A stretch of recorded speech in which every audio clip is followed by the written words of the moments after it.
Hi friends, welcome back to our channel Shanapathi's kitchen. ఈరోజు వీడియోలో ఎప్పుడు చేసుకున్న ఒకే టేస్ట్ వచ్చేలా చేపల పులుసు ఎలా చేసుకోవాలో చూసేద్దాం.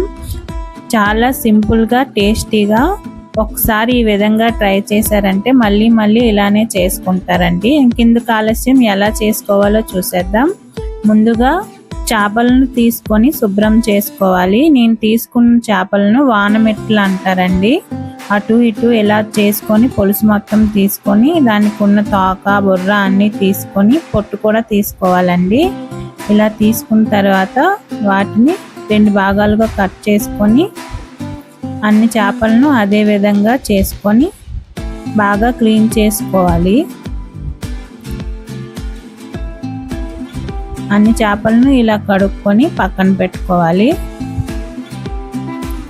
ఇప్పుడు ఒక పెద్ద నిమ్మకాయ సైజ్ అంత చింతపండుని తీసుకొని అందులో వాటర్ వేసి నానబెట్టుకోవాలి.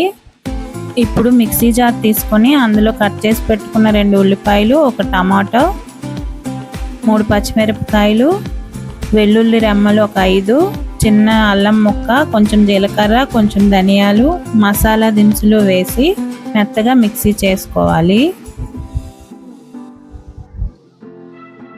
ఈ విధంగా మిక్సీ చేసుకోవాలి. ఇప్పుడు స్టవ్ ఆన్ చేసుకొని కళాయి పెట్టుకొని కళాయి వేడైన తర్వాత 6-7 టేబుల్ స్పూన్ల ఆయిల్ వేసుకోవాలి. ఆయిల్ వేడైన తర్వాత 2 రెమ్మల కరివేపాకు వేసుకొని మనం పేస్ట్ చేసి పెట్టుకున్న ఆ మిశ్రమాన్ని అందులో వేసుకొని బాగా కలుపుతూ వేయించుకోవాలి. 1/2 టేబుల్ స్పూన్ పసుపు, రుచికి సరిపడా ఉప్పు, 3 టేబుల్ స్పూన్ల కారం వేసి నూనె పైకి తేలేంత వరకు బాగా వేయించుకోవాలి. అదంతా బాగా వేగిన తర్వాత మనం క్లీన్ చేసి పెట్టుకున్న చేపలను అందులో వేసుకొని ఒకసారి అంతా మిక్స్ అయ్యే వరకు బాగా కలుపుకోవాలి. చింతపండుని పిసికి రసం తీసుకొని అందులో పోసుకోవాలి. వాటర్ని అడ్జస్ట్ చేసుకోవాలి. ఒకసారి మొత్తం అంతా కలిసేంత వరకు కలుపుకొని